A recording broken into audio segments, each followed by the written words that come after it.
এই সময় কিন্তু প্রচুর কাঁচা আম পাওয়া যায়, তাই আজকে আমি আপনাদেরকে টক ঝাল মিষ্টি আমের আচার বানিয়ে দেখাবো। এই পদ্ধতিতে কাঁচা আমের আচারটা বাড়িতে বানিয়ে দেখতে পারেন, খেতে কিন্তু দারুণ লাগে।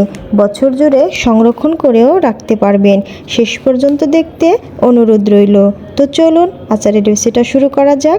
আমি এখানে 1.5 কেজি পরিমাণ আম নিয়েছি, ধুয়ে পরিষ্কার করে নিয়েছি এবং এই আমগুলোকে এখন আমি ছিলে নিব। আমগুলোকে এক এক আমি সবগুলো আম এইভাবে ছিলে নিব।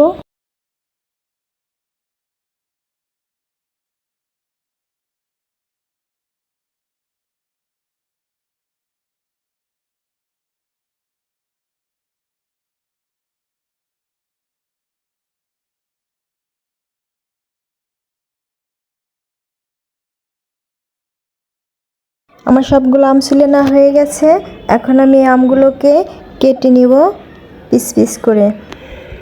আমগুলোকে আমি এভাবে কেটে নিয়েছি, এখন আমি এগুলো ঢেলে দিব একটা প্লেটে। এখন একটু হলুদ দিয়ে আমগুলোকে মাখিয়ে তারপর রোদে শুকাতে দিয়ে আসবো 2-3 ঘন্টার জন্য। 2-3 ঘন্টা পর আমি ফিরে আসছি। তো দেখুন আমগুলো আমি এভাবে শুকিয়ে নিয়েছি। আচারের রেসিপিটা বানানোর জন্য প্রথমে আমি মশলাটা রেডি করে নিব। এর জন্য একটি কড়াই গ্যাসের চুলায় বসিয়ে দিলাম। প্রথমে দিয়ে দিলাম 2 টেবিল চামচ পাঁচফোড়ন, 1 টেবিল চামচ গোটা জিরে, 2 টেবিল চামচ ধনিয়া, 3টা তেজপাতা আর নিয়ে নিচ্ছে 10-12টা শুকনো মরিচ। তারপর এগুলোকে হালকা আঁচে ভেজে নিতে হবে। একটু সেন্ট আসলে নামিয়ে নিতে হবে। ঠান্ডা হয়ে গেলে আমি এগুলোকে মিক্সিতে গুঁড়ো করে নেব।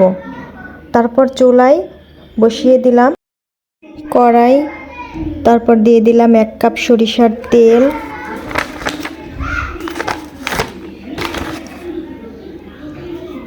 তারপর দিয়ে দিব পাঁচফোড়ন 1 টেবিল চামচ, তারপর একটু নাড়াচাড়া দিয়ে এর মধ্যে ঢেলে দিব শুকিয়ে রাখা আমগুলোকে একটু নাড়াচাড়া দিয়ে নিব।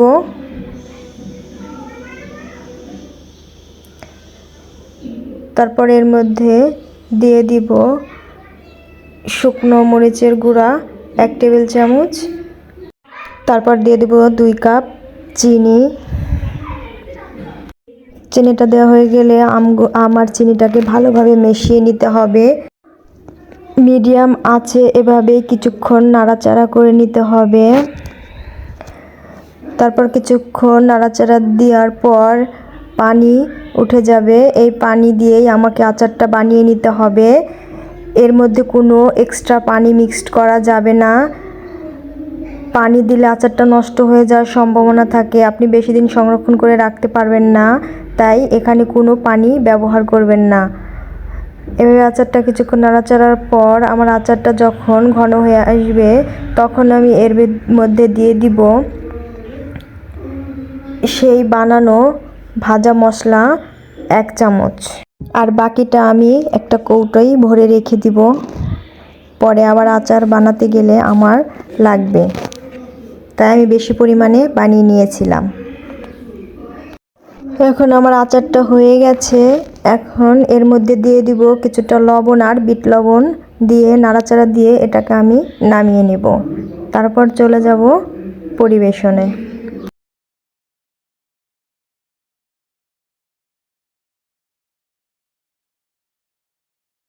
দেখুন আমার আচারের কালারটা কত সুন্দর হয়েছে এবং লোভনীয় হয়েছে, খেতেও কিন্তু খুবই দারুণ হয়েছে।